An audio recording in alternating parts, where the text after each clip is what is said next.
Suriname heeft er lang op gewacht. De openbare zitting van het Centraal Hoofdstembureau, welke stond onder voorzitterschap of staat onder voorzitterschap van Etienne Merkus.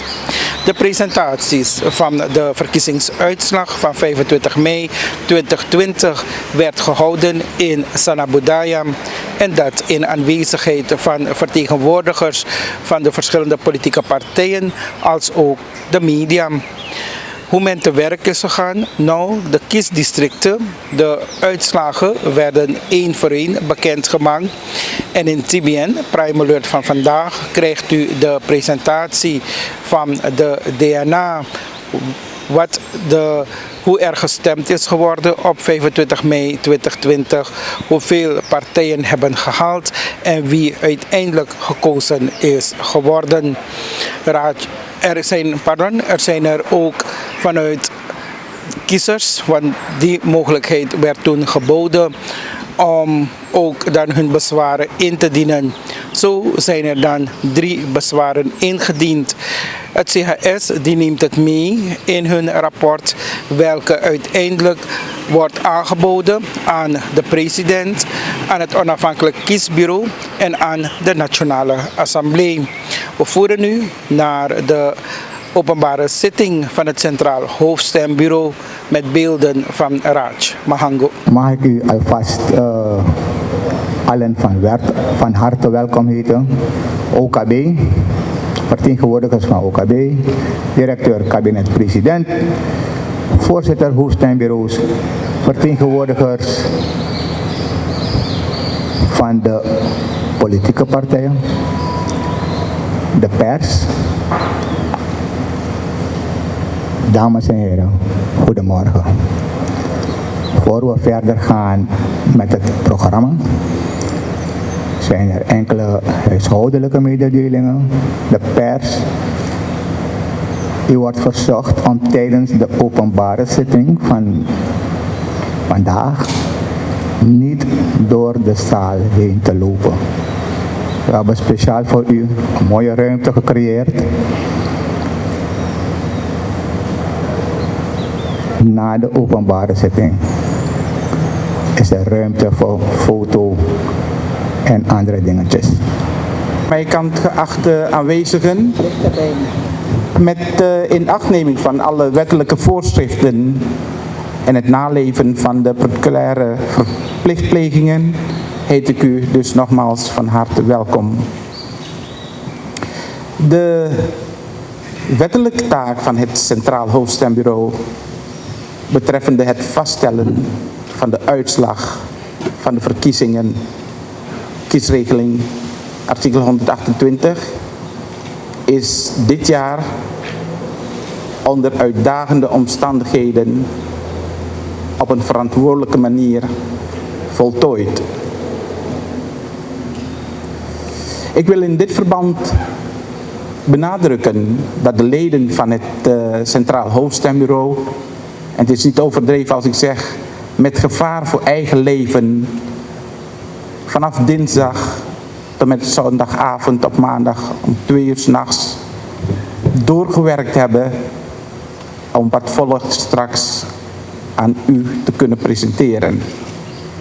Hiervoor spreek ik in het openbaar mijn bijzondere erkentelijke uit naar deze groep Surinamers.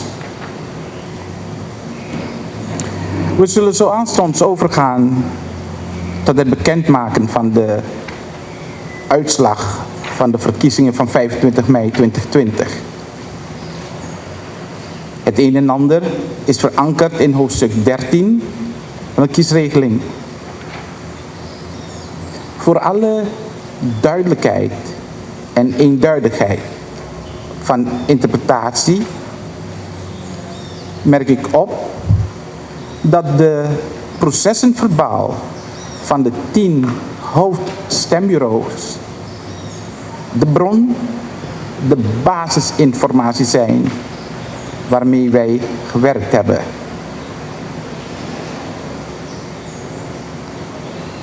De presentatie van de resultaten zal lopen volgens het protocol dat wij binnen CAS gebruiken, dat de verantwoordelijken voor de separate districten, de 10 districten, hun aandeel voor hun rekening nemen en daarna kom ik met een totaal overzicht. Als ik deze woorden uitspreek, dan verklaar ik deze vergadering dan ook voor geopend.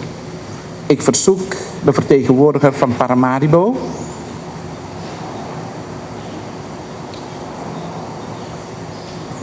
zijn aandeel in het programma te vervullen. Goedemorgen. U kreeg van mij de resultaten.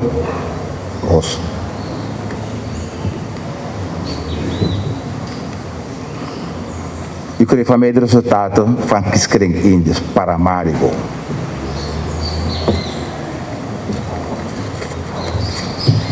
We starten met lijst nummer 1, STRI. De politieke organisatie STRI heeft 470 stemmen gekregen, geldige stemmen. Kent u de namen?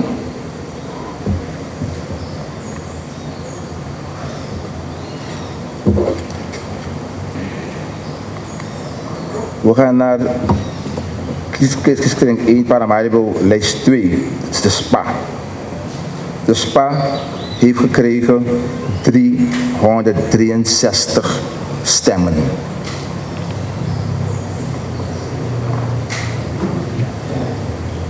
Zit ook de naam.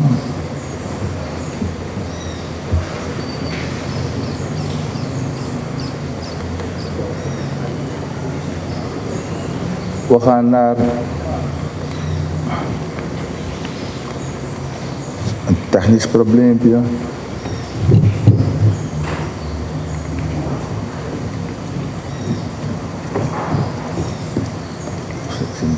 Serio? No, pero... Okay.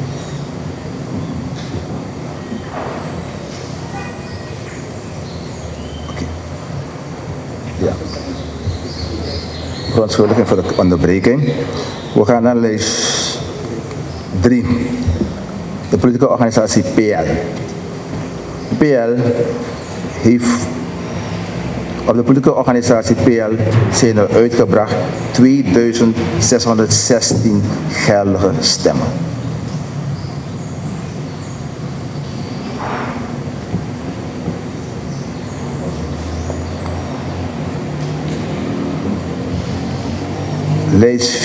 Lijst 4, PRO.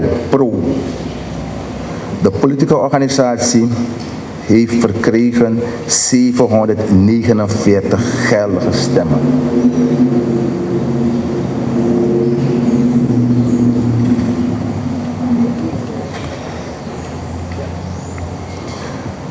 Lijst 5, SDU. De politieke organisatie SDU heeft verkregen 111 geldige stemmen.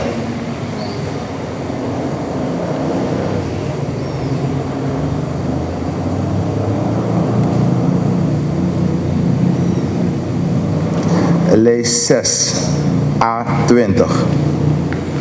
De politieke organisatie A20 heeft 2559 geldige stemmen.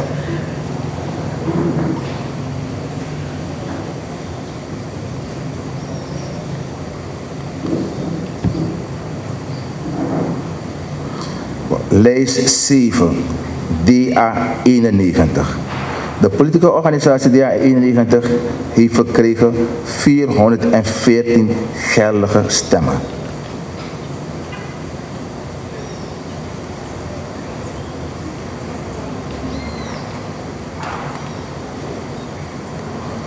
Lijst 8.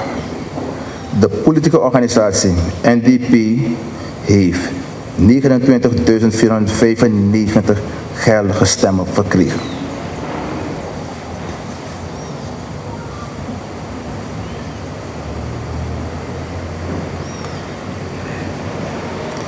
Lijst 9. De politieke organisatie PALU heeft verkregen 429 geldige stemmen.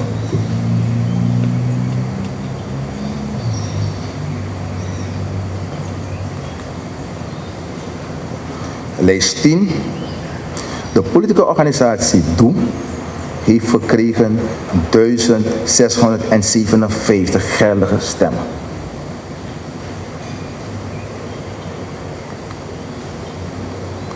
Lijst nummer 11. ABOP. De politieke organisatie ABOP heeft verkregen 11.644 geldige stemmen.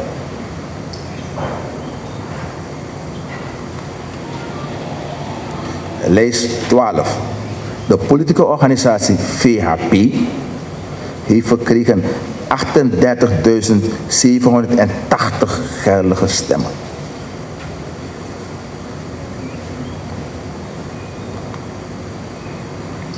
Lijst 13. De politieke organisatie BEP heeft verkregen 1872 geldige stemmen.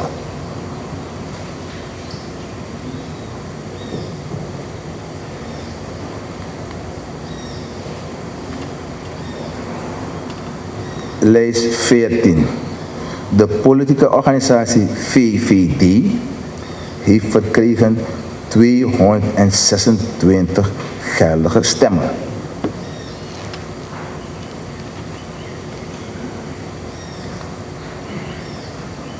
Lijst 15. De politieke organisatie NPS heeft verkregen 21.654 stemmen.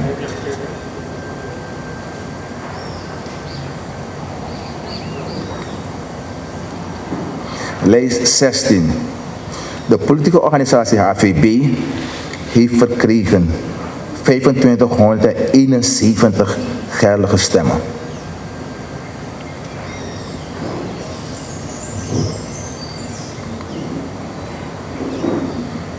Lijst 17. De politieke organisatie DNW heeft verkregen 56 geldige stemmen.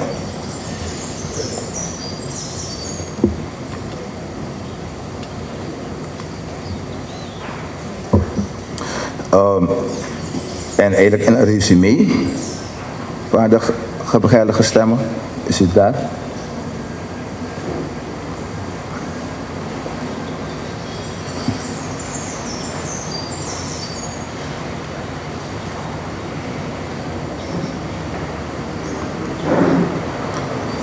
Op basis van de uitgebrachte stemmen heeft de politieke organisatie NDP 5 zetels, de politieke organisatie ABOP 2 zetels, de politieke organisatie VHP 7 en de politieke organisatie NPS 3 zetels.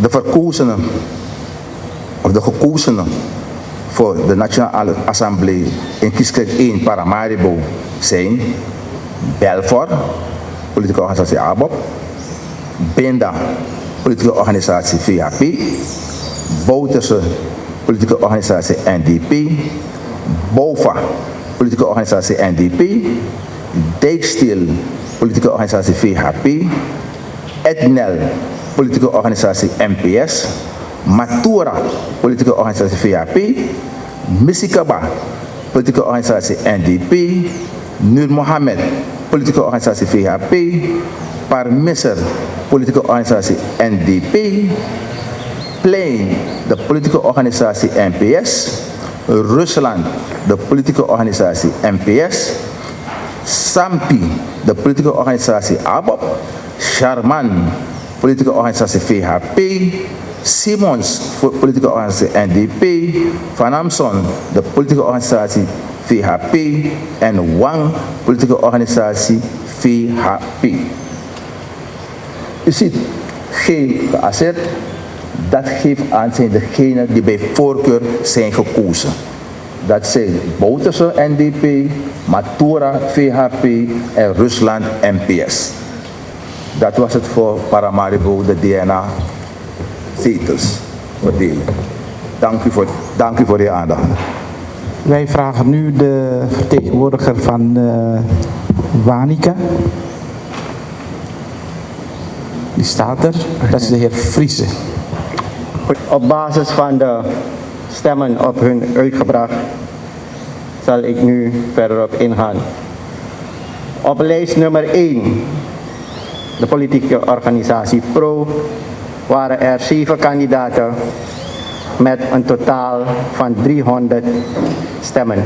Op lijst nummer 2 was het de politieke organisatie VVD met een totaal aan 7 kandidaten met een totaal aantal stemmen van 80. Op lijst nummer 3 treffen wij de politieke organisatie DA91 met in totaal 6 kandidaten en een totaal aantal stemmen van 114. Op lijst nummer 4 treffen wij de politieke organisatie Chaya Luhur PL met een totaal aan 7 kandidaten en een aantal stemmen van 8413. Lijst nummer 5, politieke organisatie ABOP, die heeft bij de kandidaatstelling geen kandidaten ingediend voor de Nationale Assemblée. Vandaar dat u geen resultaat ziet. Op lijst nummer 6 krijgen wij de NPS, de Nationale Partij Suriname, met een totaal aan 7 kandidaten en een aantal stemmen van 4592.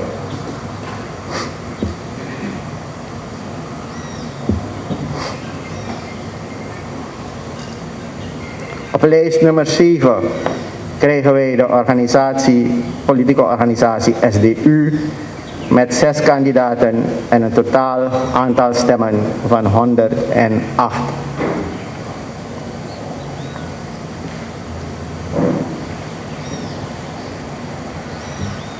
Op lijst nummer 8 vinden wij de Nationale Democratische Partij, de NDP, met een totaal van 7 kandidaten en een aantal stemmen van 11.483.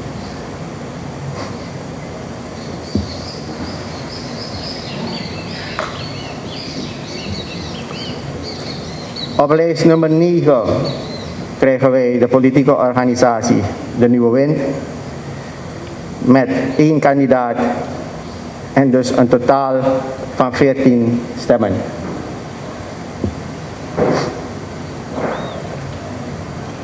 Lijst nummer 10 is de politieke organisatie Alternatief 20 met in totaal 7 kandidaten en een aantal stemmen van 934.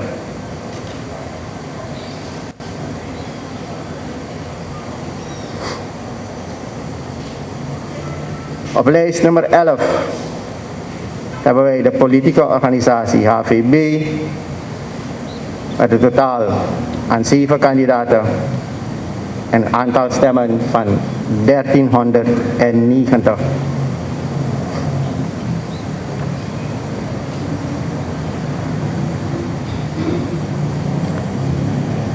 Lijst nummer 12 is de politieke organisatie DOE met een totaal aantal van 7 kandidaten en een aantal stemmen van 597.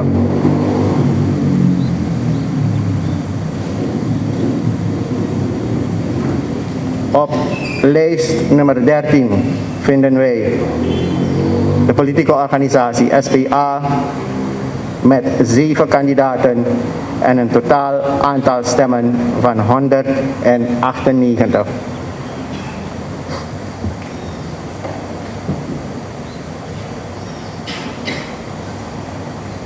Op lijst nummer 14 hebben wij de politieke organisatie BEP met 7 kandidaten en een totaal aantal stemmen van 1217.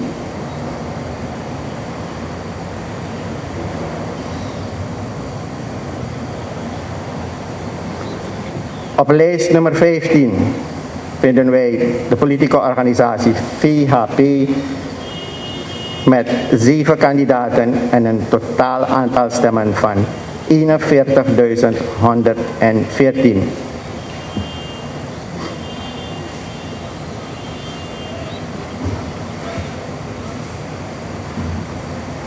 Op lijst nummer 16 vinden wij de politieke organisatie PALU met 7 kandidaten en een totaal aantal stemmen van 244.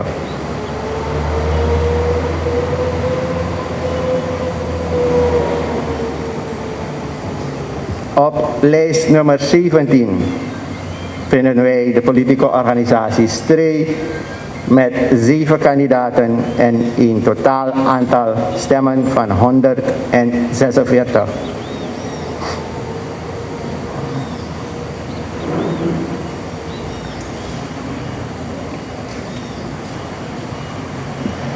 Op basis van de volgorde van grootte krijgt u nu een verzameling. Het zijn dezelfde cijfers die ik daarnet heb aangegeven.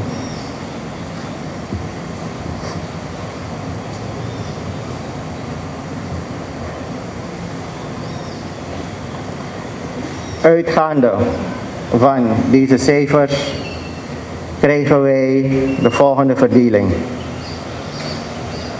Voor wat betreft het toekennen van zetels aan politieke organisaties. Op lijst nummer 4, politieke organisatie Percaya Luhur, 1 zetel. Op lijst nummer 8, Nationale Democratische Partij, met 1 zetel. En op nummer 15, de VHP, met 5 zetels.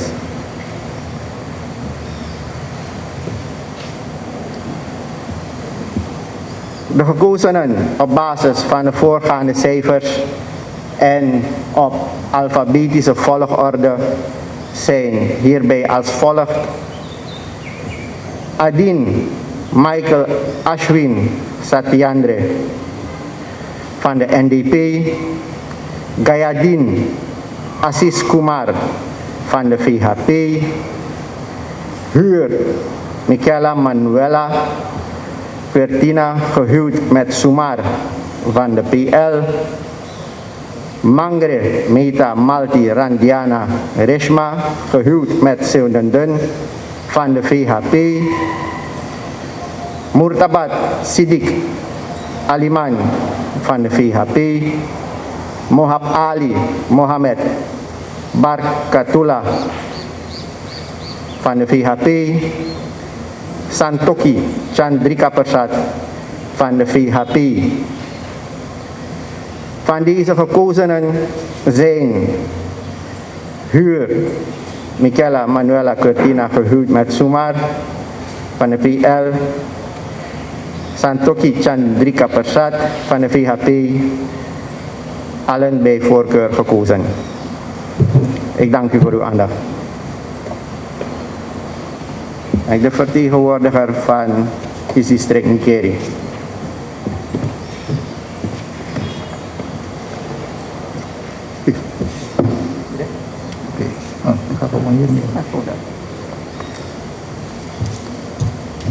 Goedemorgen, nogmaals.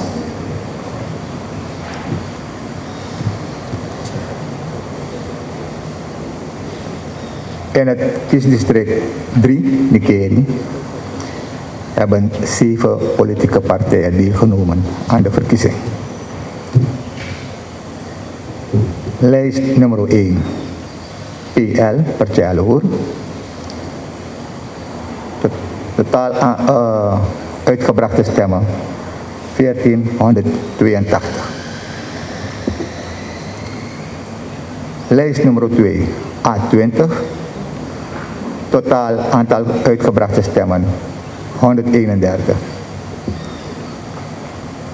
Lijst nummer 3. Totaal aantal uitgebrachte stemmen 4.532.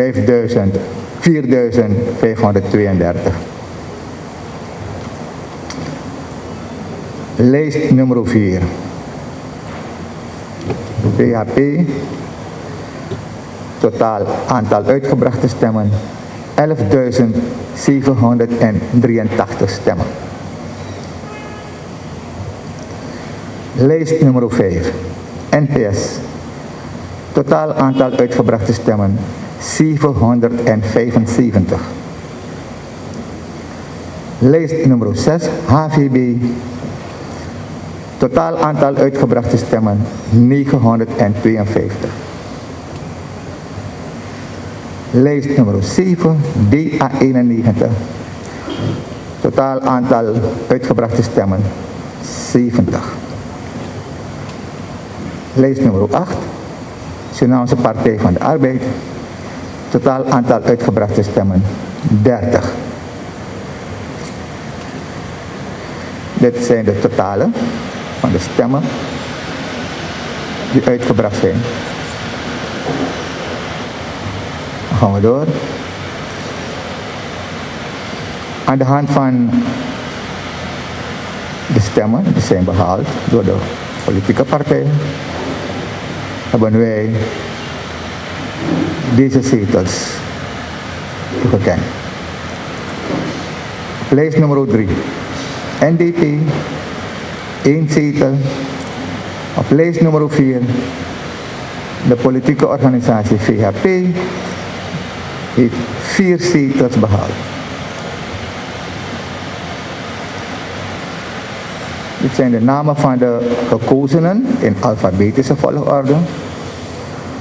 Gauri Mohamed Safik, lijst nummer 4, VHP. Chakri Nisha, lijst nummer 4, VHP. Jones Ebu Rono, lijst nummer 3, VHP. NDP, Matsale Stefan Onidi Priadi, lijst nummer 4, VHP. Ramdin Harriet Sangita, lijst nummer 4, VHP. De volgende personen zijn bij voorkeur gekozen met voorkeurstemmen. Dat zijn Ramdin Harriet Sangita van de VHP, Jones Ebu Rono van de NDP en Jacqueline Nisha van de VHP.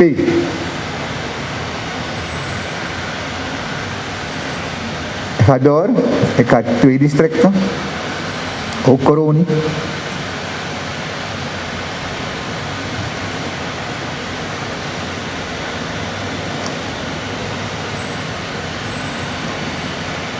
Lijst nummer 1, NDP, kiesdistrict 4, Coroni.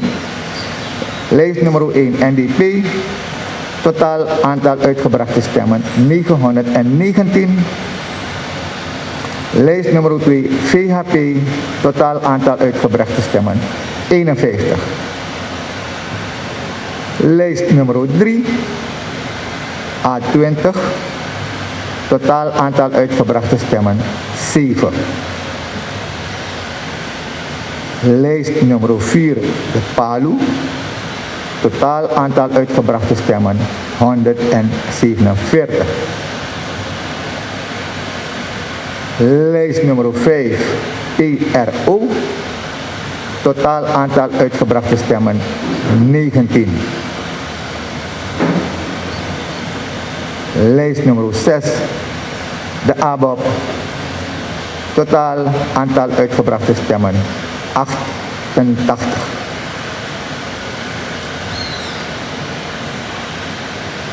Lijst nummer 7, de NPS, totaal aantal uitgebrachte stemmen 389. Dit is het totaal van de uitgebrachte stemmen in het district.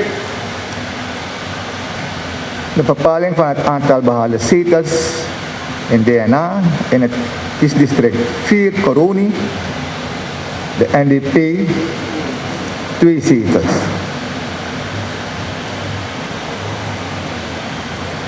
De naam van de gekozenen in alfabetische volgorde. Tarnadi Reni Rohman, lijst nummer 1 NDP. Wilson Joan Helen, lijst nummer 1 NDP. De heer Tarnadi is met voorkeurstemmen gekozen. Dank u.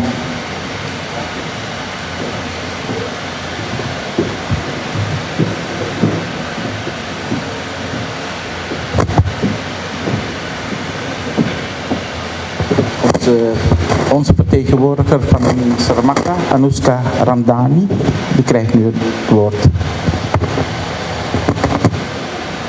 Oké, ook van mijn kant van harte goedemorgen. Ik ga thans presenteren de resultaten in kiesdistrict 5 Saramacca. In het district Saramacca hebben in totaal 7 politieke partijen meegedaan. En de resultaten zijn als volgt. Lijst nummer 1, politieke partij HVB, met een totaal aantal stemmen van 625.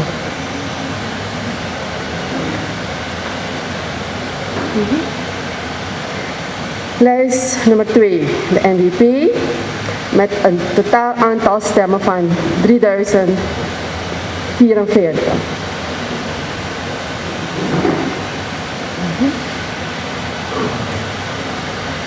Lijst nummer 3, A20, totaal aantal stemmen van 109.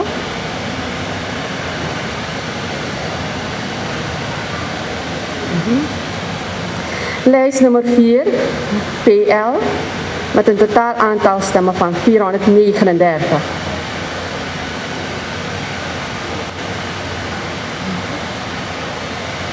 Lijst nummer 5, NPS, met een totaal aantal stemmen 703.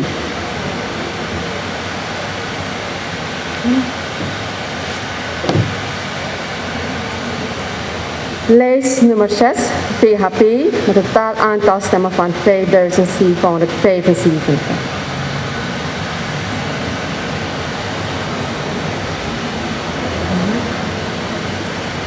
Lijst nummer 7, SPA, met een totaal aantal stemmen van 17.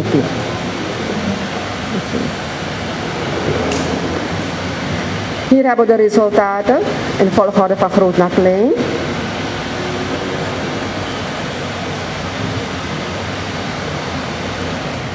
En op basis van deze cijfers ziet de toekenning van de zetels als volgt.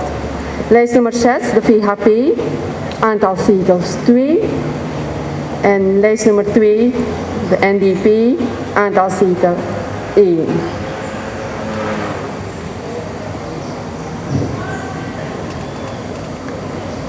Op basis van de voorgaande zeteltoekenning hebben we hier een overzicht van de gekozenen in de alfabetische volgorde.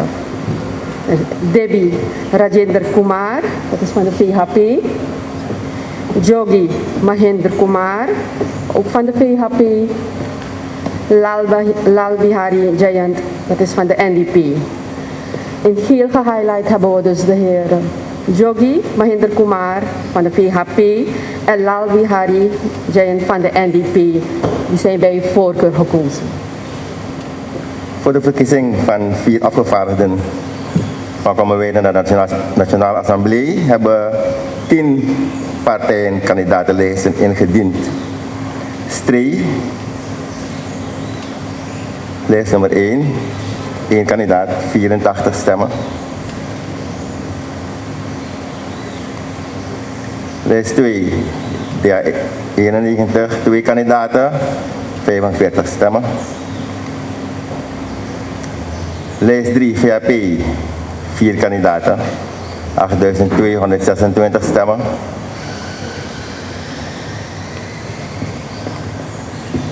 Lijst nummer 4, HVB, 4 kandidaten, 980 stemmen. Lijst nummer 5, NPS, 4 kandidaten, 1043 stemmen. Lijst nummer 6, SPA, 4 kandidaten. 31 stemmen. Lijst nummer 7, PL, 3673 stemmen. Lijst nummer 8, DOE, 2 kandidaten, 66 stemmen. Lijst 9, DOE, 4 kandidaten, 222 stemmen. Lijst nummer 10, NDP, 4 kandidaten, 4471 stemmen.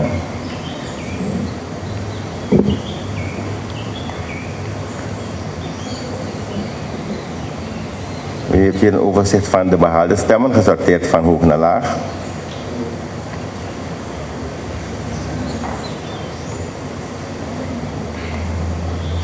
De gekozenen.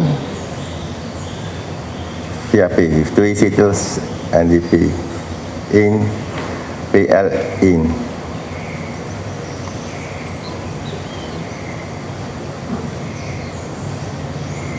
U ziet dat Karto van de PL gekozen is bij voorkeur, omdat die de enige gekozen is voor die partij.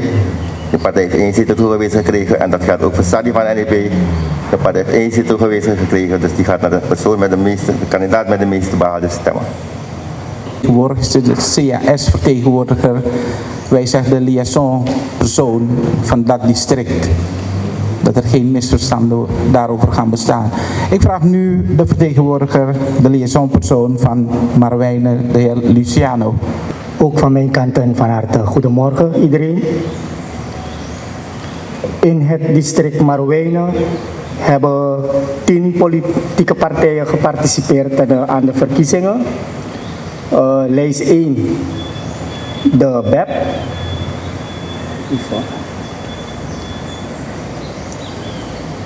Het totaal aantal uitgebrachte stemmen op de BEP is 351. Lijst nummer 2, HVB. Totaal aantal uitgebrachte stemmen op de HVB is 128. Lijst nummer 3, A20. Het totaal aantal uitgebrachte stemmen op A20 is 100. Lijst nummer 4, NPS. Het totaal aantal uitgebrachte stemmen op de NPS is 111. Lijst nummer 5, Pro. Het totaal aantal uitgebrachte stemmen op Pro bedraagt 45. Lijst nummer 6, VHP. Het totaal aantal uitgebrachte stemmen op de VHP in kiesdistrict 7 Marowijnen is 356.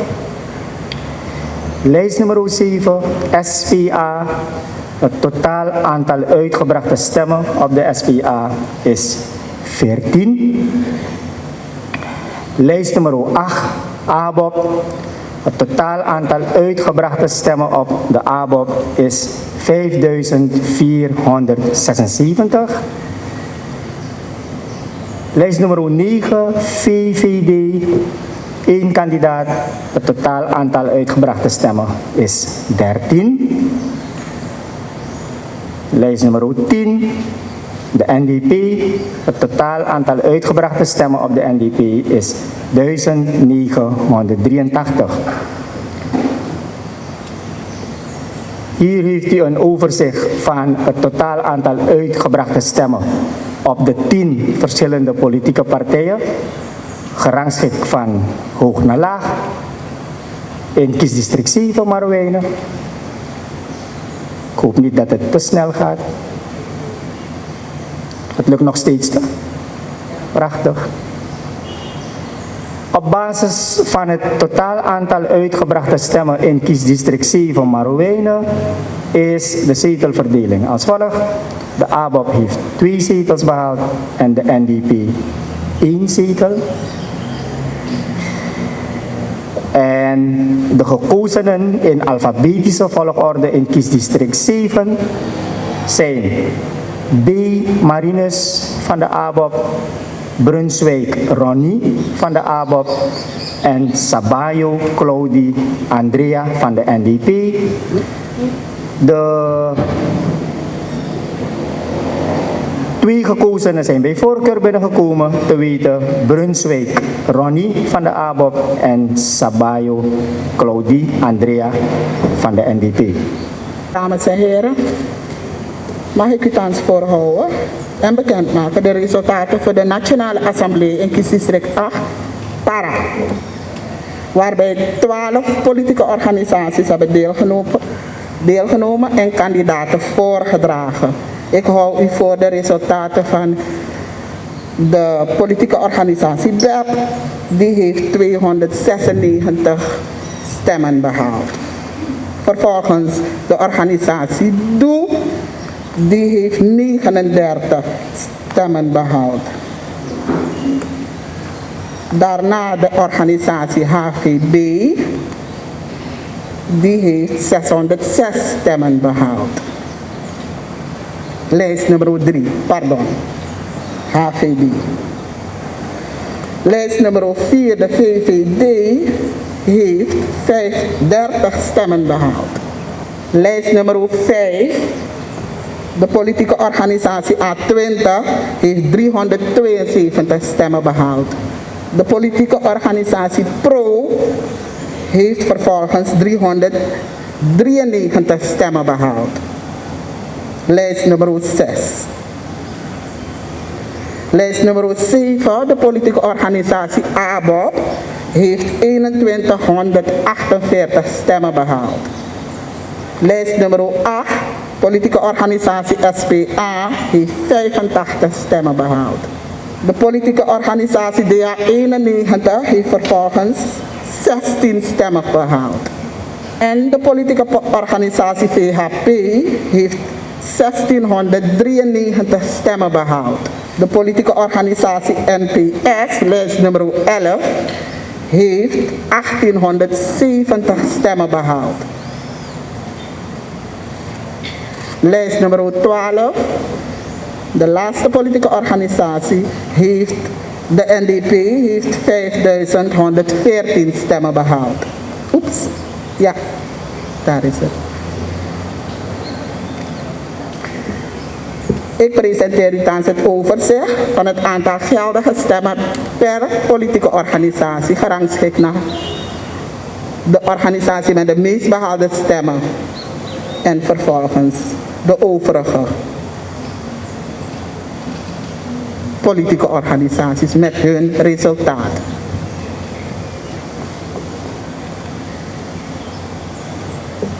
Op basis van dit resultaat is de zetelverdeling als volgt. Lijst nummer 12, de NDP als politieke organisatie, heeft 2 zetels behaald. En van lijst nummer 7, de ABOP als politieke organisatie, is het aantal zetels 1. Op grond hiervan zijn de volgende kandidaten gekozen. Mag ik u tot slot voorhouden. Kensenhuis Patrick Cecile van de NDP op nummer 1. Nummer 2, Kudemusu Ramon Soine van de ABOP, lijst nummer 7. Nummer 3, Vreedzaam Jennifer Maureen van de NDP als derde gekozen in dit district. Zoals u merkt zijn Kensenhuis en Kudemusu met voorkeur gekozen. Ik dank u hartelijk voor uw aandacht. Lijst nummer 1, Brokopondo. Op iedere kandidaat uitgebrachte stemmen komen we op een totaal van 1797 stemmen.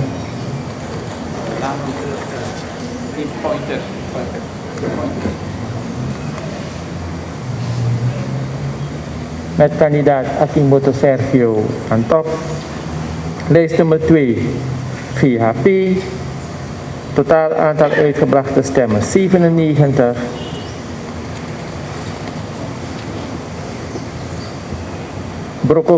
Lijst nummer 3, de ABOP. Totaal 1793 stemmen.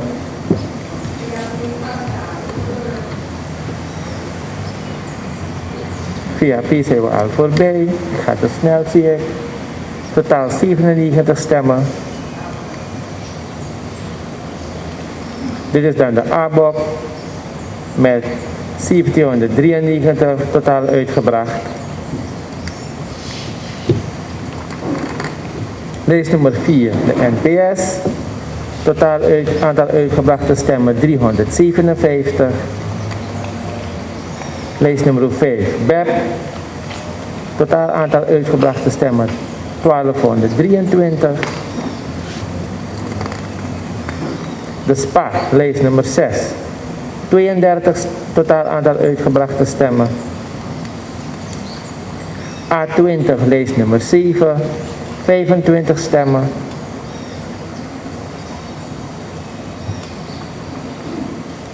Dit is dan het overzicht van het totaal aantal stemmen die zijn uitgebracht op basis van de rangorde van het aantal uitgebrachte stemmen.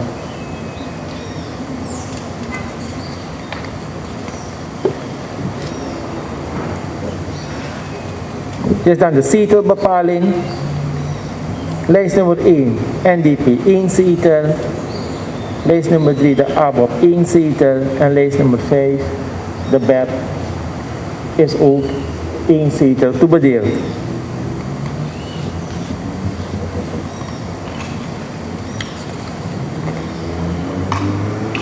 Het CAS heeft op basis van het aantal uitgebrachte stemmen als gekozen verklaard Akimboto Sergio van de NDP, Asabina Ronnie Astrando van de BEP en Diana Marilva van de ABOP.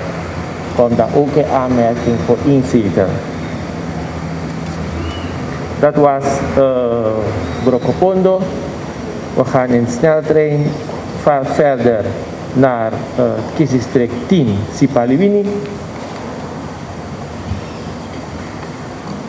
Daar was lijst nummer 1 weer aan de ABOP. Totaal aantal stemmen in Sipaliwini voor de ABOP 3807. Lijst nummer 2 de NPS. 900 stemmen totaal aantal uitgebracht. Lijst nummer 3 DOE. 16 stemmen, 1 kandidaat. Lijst nummer 4 VHP. 4 kandidaten. Totaal aantal uitgebrachte stemmen 503. Lijst nummer 5 HVB. Ook 4 kandidaten. Totaal aantal uitgebrachte stemmen 171. Lijst nummer 6 de SPA. 152 stemmen. BEP lijst nummer 7. 1876 stemmen. Nummer 8, SDU. 35 stemmen totaal, 4 kandidaten ook. Pro, lijst nummer 9. 3 kandidaten, 87 stemmen. Lijst nummer 10. A20. 1 kandidaat, 42 stemmen. De resultaten voor de Nationale Assemblée naar rangorde. Nee, is gewoon overzicht op volgnummer 1 tot en met 4. Nee, sorry, ik ga te snel. Dit is NDP. Last but not least lijst nummer 11. 4 kandidaten ook. Totaal aantal stemmen 3024. Dit is dan het overzicht naar rangorde op basis van het aantal behaalde stemmen. Helemaal aan top de ABOP gevolgd door de NDP en afgesloten met DOE.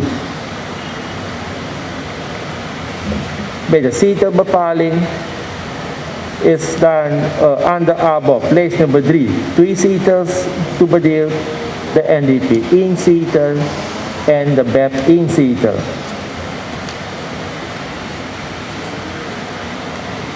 Wie is dan gekozen in Sipaliwini? Forswijk Dinoda van de ABOP met 1448 stemmen. Eduard Iona 1335 stemmen. Canapé Josafat 530 stemmen en Canapé Remy Richard van den Berg met 912 stemmen. Hartelijk dank voor uw aandacht. Voorzitter, mag ik weer aan u geven.